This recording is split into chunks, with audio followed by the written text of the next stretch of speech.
Hello and welcome back to K.Mosa. If this is your first time, welcome to K.Mosa. I'm Kelly. And I'm Nicholas. Today's video is a little different since most of our videos until now have been about traveling around central Taiwan. Yes, we want to introduce ourselves a little bit more to our growing number of viewers. We started our channel to highlight the fun culture and language differences that we experience every day in our marriage. We also enjoy traveling local places in Taiwan and showing you this beautiful island. That's right. But today's top 10 questions that we get as an interracial married couple here in Taiwan. Enjoy! Hope you enjoy! Alright! Let's go! This is top 10 question frequently asked every day in our life as interracial couple living in Taiwan. Yes, these are the questions we are most frequently asked here in Taiwan, whether it be meeting new people on the street or even friends of ours, right? Yes. Every day. Yes. Alright. You read number 1. How did you guys first meet? Do you remember? Yes. We met Christmas Eve night In Taiwan. in Taiwan, in Taichung, at a mutual friend's party.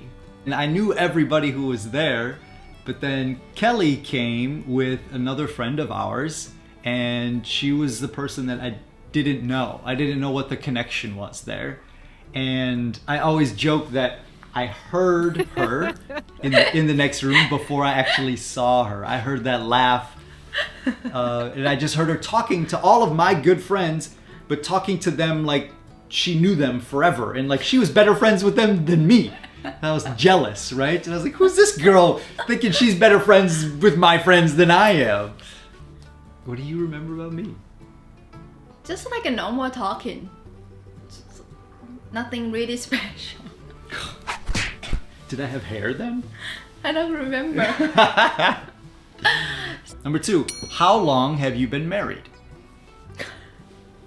It's a little more complicated than that. Yeah. Because we registered in Taiwan in 2014. Yeah. But then didn't have our big wedding celebration until 2015.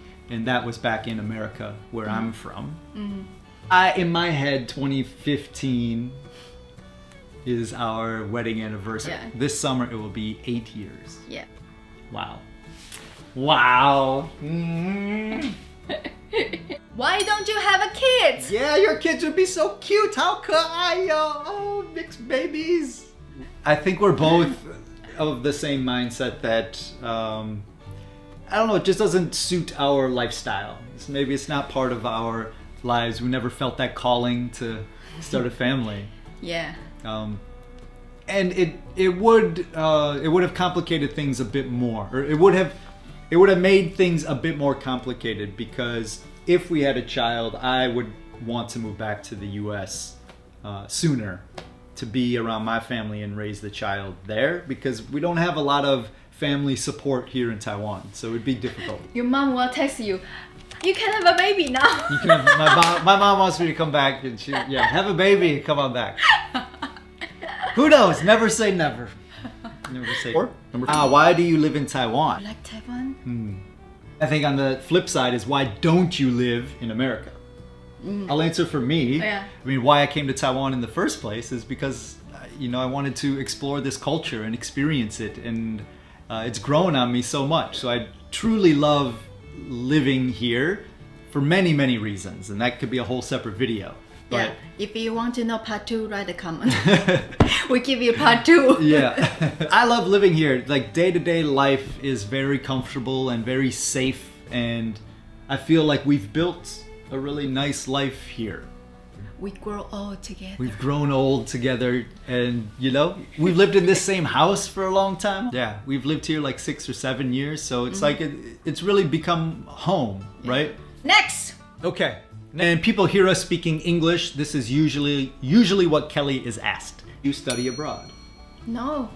Then question number 6, why is your English so good? Because I was amazed too. When I met her, she was the most outgoing Taiwanese person I had ever met.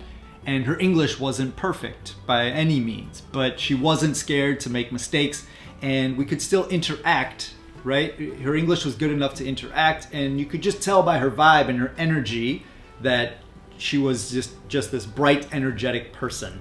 And it didn't matter if she was speaking English or Chinese or Taiwanese. But when people would hear her speak English, they would say, "Oh, how'd your English get so good?" Because I practice all the time, and I love music, right? So majority I love the Western music, like R&B, like Usher, those kind of songs. I listen to the music, and I will go to look the lyric.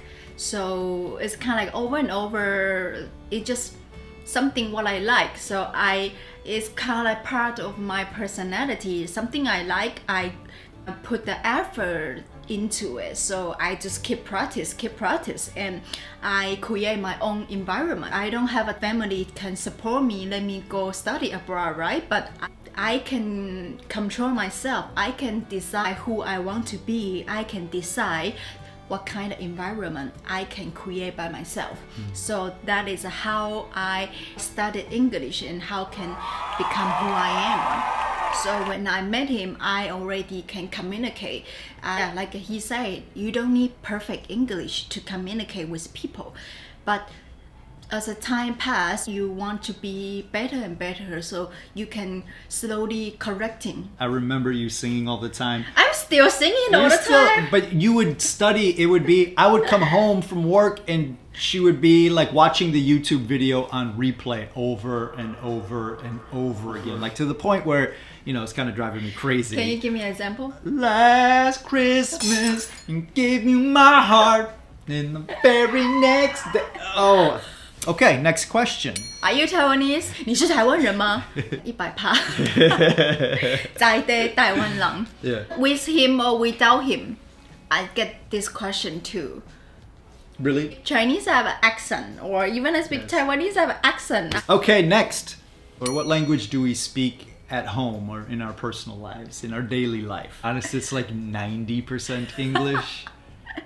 My Chinese has not improved much since like year 1, 2, and 3 was when I was really putting in time and effort into Chinese, and then I reached a point where I could like communicate enough in Chinese, but it's very like broken, robotic, and like oop, boop, bop, beep, bop, boop Chinese. And I still feel very awkward communicating it for long times in Chinese, but I can do short conversations and short interactions pretty smoothly because I've done them over and over again, right? It's like they're just on autopilot. It's kind of like quiz. Yeah. No, you already know what kind of question people will ask you. I know what's coming, right? And so I can do these interactions really smoothly. Sometimes we'll joke around in Chinese, and you like to hear me like make mistakes all the time. You got me. I got you, babe. Mwah. But I'm saying this here right now on our YouTube channel that we will reach a point where it is 50-50. Back and watch this video. I said it right here. This is a goal of mine. Leave a comment for club. Yeah. We'll update Go you. Nick! Go Yes. Nicholas! Go Nicholas! Go Nicholas! Later on in our video, we will be speaking Chinese. How? Okay, number 9. A foreigner, very romantic. Did he ask you that? Yeah. Really? Different, like every relationship is different, right? Every couple is different, and Yeah. I'm sure there are many Taiwanese couples that can like have the same relationship that we have. But something about me like bringing my past and my culture into the relationship, Yeah. right? So the way that I was raised definitely influences the way that I love and the way that I show my love. So that might be different than a Taiwanese person who grew up in Taiwanese culture, and then the way that they would show their love. Maybe they never show their love. Or The book called The 5 Love Languages. Talk about how every person has a different love language, right? Yeah. So it's important that you learn your partner's love language Yeah. and what they really value, Yeah. and how you show love and how you spend time, or how you show love to each other. So Yeah. I think for both of us, it's very much like spending time physically together. and you need to learn what do your partner need, what do your partner want. So that come from part of a self-improvement, the meditation. You know, we are improving ourselves, and also we learn together from each other. I think that is very important as a couple. Yeah. No matter you marry or not marry, how long you in the relationship, that is very important. Yep. To create the moment and happiness you both need and both want. Yeah. All right. Last question. Last question. The husband do. I think it's funny they want to know what my job is, but at an architecture and design company here in Taiwan. The top 10 most frequently asked questions that we get here in Taiwan. If people are curious about an interracial couple or an interracial relationship, and they think that it's something magical or something different than their own relationship, Yeah.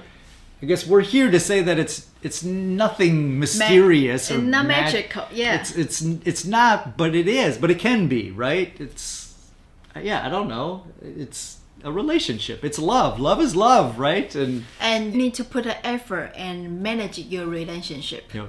It's not just like poof, everything's perfect. Yeah. No. Yeah, I would say that maybe an interracial marriage or an interracial relationship might experience more miscommunications than your normal relationship, just because of the culture difference and the language difference. So that's an added layer to it, but it can be like it in good and bad. It can be an added layer, both good and bad. It makes our daily life more interesting, for sure. Yeah. Right? But then it also makes some of the challenges interesting. And I know, especially early on in our relationship, Yeah. it was just hard to know if these miscommunications were like personal things or if they were bigger cultural things. Oh, love is love, no matter where you come from, no matter who you are. Interracial marriage is beautiful. Yeah. No try? No. Ciao. Adios. Adios. Baby,